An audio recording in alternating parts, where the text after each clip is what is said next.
Bienvenidos todos nuevamente. En este video vamos a evaluar cómo afecta la presión y la temperatura a las isotermas de sorción y cómo podemos determinar el calor isostérico de sorción. Como vimos en el video correspondiente a la segunda parte del tema, la temperatura afecta a las isotermas, ya que el contenido de humedad a un valor de actividad de agua constante generalmente disminuye al aumentar la temperatura, así como la actividad de agua usualmente se incrementa a un contenido de humedad dado cuando se aumenta la temperatura. El efecto que tiene la temperatura para cada producto es único y se puede estudiar con la ecuación de Clausius-Clapeyron, que es la que se muestra acá. Esta ecuación asume que el calor de vaporización del agua pura y el exceso de calor de sorción no cambia con la temperatura y que el contenido de humedad del sistema se mantiene constante. Vamos a tener en mente que esta ecuación nos relaciona con el calor isostérico de sorción neto que veremos más adelante. Por otra parte, la ecuación de Clausius-Clapeyron no es la única que nos permite estudiar el efecto de la temperatura sobre las isotermas, sino que se han desarrollado modificaciones de los modelos que vimos anteriormente, donde se introduce en cada uno de ellos el factor temperatura. Y son las expresiones las que se presentan en la tabla a continuación. Por su parte, si se quiere evaluar el efecto de la presión, a pesar de que este es muy pequeño y en muchas ocasiones se puede despreciar, podemos emplear la ecuación que se presenta para estudiar la influencia de este parámetro. Ahora vamos a entrar a estudiar lo que sería el calor isostérico de sorción. Como vimos en la ecuación de Clausius-Clapeyron, existen en la misma este parámetro involucrado. Este es de suma importancia en los fenómenos de absorción y desorción, ya que resulta un indicativo de la energía necesaria para vencer las fuerzas moleculares entre el agua y la superficie del alimento, si estamos hablando de procesos de desorción, y para que el agua se ligue a la superficie del sólido en el caso de contacto, si estamos hablando de procesos de absorción. El calor isostérico de sorción es importante para el modelado de varios procesos en la industria de alimentos. Se utiliza para estimar requerimientos de energía en procesos de secado, ya que provee información importante sobre el estado del agua libre o ligada en la superficie de los componentes alimenticios. Por su parte, el contenido de humedad en un producto en el que el valor del calor isostérico de sorción es cercano al calor latente de vaporización del agua, nos proporciona una idea de la cantidad de agua ligada o de la monocapa del alimento. Este valor del calor isostérico de sorción lo podemos determinar a través de dos vías. Una es empleando el modelo de Beth.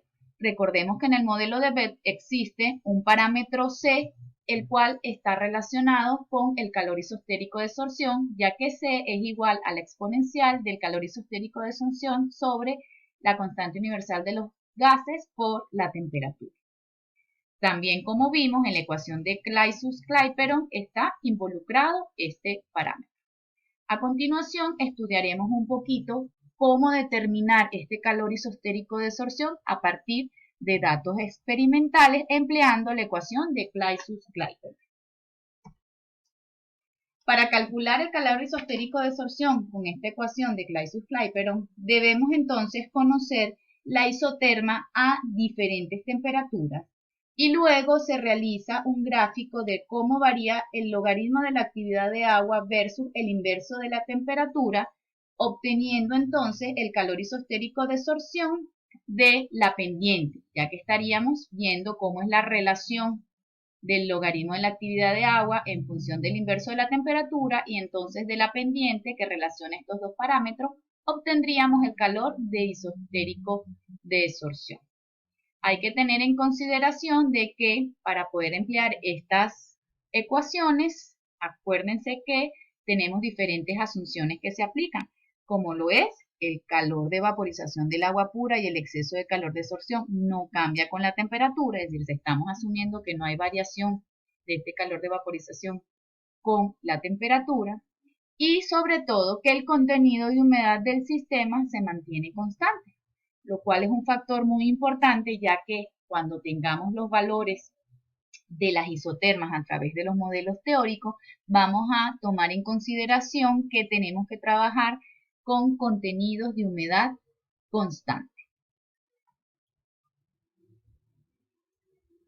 En esta lámina les presento lo que serían los paso a paso de cómo debemos determinar entonces el calor isotérico de absorción a partir de las isotermas. Primero, lo que tenemos es que obtener los datos experimentales de la actividad de agua y de la humedad, ¿ok? Para diferentes temperaturas, es decir, necesitamos obtener las isotermas de absorción a diferentes temperaturas y luego con la ecuación de Gap y el programa para realizar ajustes no lineales, puede ser Solver o cualquiera de los programas mencionados anteriormente, se van a obtener los parámetros M0, C y K. Posteriormente, utilizando estos parámetros y la ecuación de Gap, entonces vamos a realizar un ajuste matemático al modelo de Gap para las diferentes temperaturas. Como mínimo debemos hacer el estudio con 3 temperaturas. Una vez que se obtengan las ecuaciones, las isotermas teóricas empleando el modelo de Gap, vamos a obtener los valores de actividad de agua para valores de humedad constante, ya que una de las asunciones es que el contenido de humedad permanece constante. Luego realizamos una gráfica del logaritmo de la actividad de agua versus el inverso de la temperatura. Con el valor de la pendiente se hacen unos ajustes lineales a esas gráficas y con el valor de la pendiente entonces determinaríamos el calor isosférico de absorción neto, Q minúscula, que es ST, y luego con la relación que se vio en la lámina anterior se puede calcular el calor isosférico de absorción. Veamos poco a poco. Asumamos que tenemos los valores experimentales. Con los valores experimentales entonces calculamos, ¿ok? Y los programas de ajustes no lineales, los parámetros M, C y K para cada una de las isotermas. Aquí estamos trabajando en este ejemplo con isotermas a 5 grados centígrados, obtenido a 3 temperaturas, 5 grados centígrados, 30 grados centígrados, 45 grados centígrados. Entonces, a partir de los valores experimentales y con el ajuste no lineal obtenemos los valores de las constantes. Luego, en Excel, entonces, damos diferentes valores de actividad de agua y calculamos lo que serían las isotermas teóricas para cada una de las temperaturas que están involucradas. Una vez que obtenemos, entonces el próximo paso sería buscar los valores para los cuales la humedad, el contenido de humedad se mantiene constante. Entonces aquí vamos a tomar este ejemplo. Por lo menos acá para 5 grados centígrados tenemos este valor de humedad de 0,112, ¿okay? Buscamos dónde se repite ese mismo contenido de humedad para la isoterma de 30 y para la isoterma de 45 y nos fijamos entonces cuál es el valor de actividad de agua que corresponde a cada uno de esos contenidos de humedad. Luego el tercer paso entonces dice que es identificamos cuáles son esos valores de actividad de agua para el contenido de humedad constante que establecimos. Entonces eso lo hacemos para diferentes valores del contenido de humedad. Identificamos cuál es el valor de la actividad de agua. Luego con esos valores de actividad de agua, ¿ok? Y el inverso de la temperatura, entonces graficamos eso 1 sobre T y el logaritmo de la actividad de agua. Luego con esas gráficas, que son unas líneas rectas, se hacen unos ajustes no lineales aplicando el programa de Excel de ajuste no lineal y se obtiene el valor de la pendiente y a partir del valor de la pendiente entonces se despeja el calor isosférico de absorción. ¿Okay? Aquí se muestran cuáles serían los gráficos del logaritmo de actividad de agua en función del inverso de la pendiente para cada uno de los contenidos de humedad que nos fijamos. Hacemos los respectivos ajustes lineales nos da el valor de la pendiente y con el valor de la pendiente despejamos el calor isostérico de sorción, siendo entonces el calor isostérico de sorción igual a, según la ecuación, si volvemos atrás, la ecuación, ¿ok? Entonces el calor isostérico de sorción sería la pendiente por la constante universal de los gases. Volvemos adelante. Y por último, entonces, obtenemos y graficamos los diferentes valores del calor isostérico de sorción en función de cada uno de los valores de humedad o contenidos de humedad que seleccionamos. Y se observan gráficos como este, donde se ve que a medida de que aumenta el contenido de humedad en el alimento que estamos trabajando, el valor del calor isostérico de sorción va disminuyendo, lo cual se debe a que mientras más agua en el alimento, esa agua está menos fuertemente ligada al alimento, por lo que requiere una menor energía, es decir, un menor calor, para poder retirar esa agua. ¿Ok? Entonces, así es como vamos a determinar nosotros, a partir de los valores experimentales, el calor isostérico de sorción. Esto lo van a realizar en las prácticas del laboratorio, en la práctica asociada a lo que sería la determinación de las isotermas de sorción de un alimento. Por último, entonces vamos a ver cuál sería la utilidad de las isotermas. Hemos visto mucho de la utilidad de las isotermas, pero aquí vamos a definir un poquito más claramente cuál sería la utilidad. Además de ser utilizadas, como lo hemos visto, para fines teóricos, es decir, para la determinación de el cálculo de las entalpías, el calor isostérico de sorción, la determinación del valor de la monocapa, existen diversos campos de aplicación práctica de las isotermas, como lo son el secado, el mezclado, el envasado y el almacenamiento. En el secado de productos alimenticios se consumen enormes cantidades de energía y cualquier ahorro puede tener un impacto económico.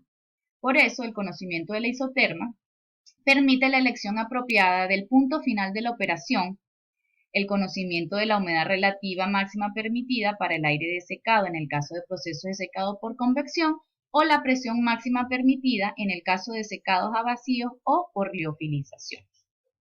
Por su parte, en el proceso de mezclado, sabemos que cuando se mezclan dos productos diferentes con actividad de agua diferentes, entonces habrá un flujo de agua entre ellos hasta que se alcance el equilibrio correspondiente. Las isotermas de cada componente nos permitirán conocer la actividad de agua de la mezcla, con lo que se podrá optimizar los procesos de selección de ingredientes.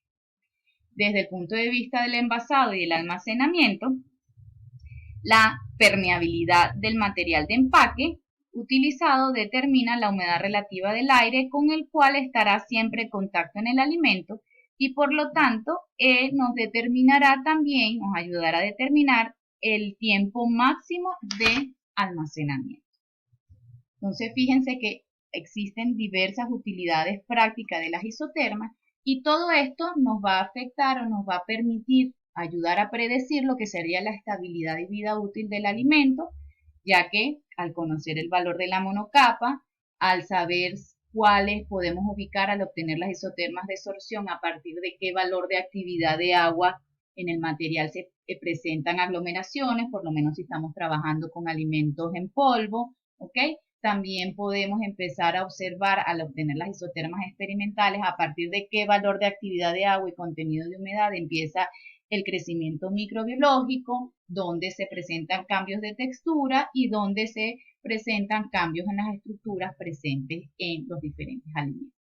Entonces, las isotermas tienen un amplio rango de aplicación en la industria y procesamiento.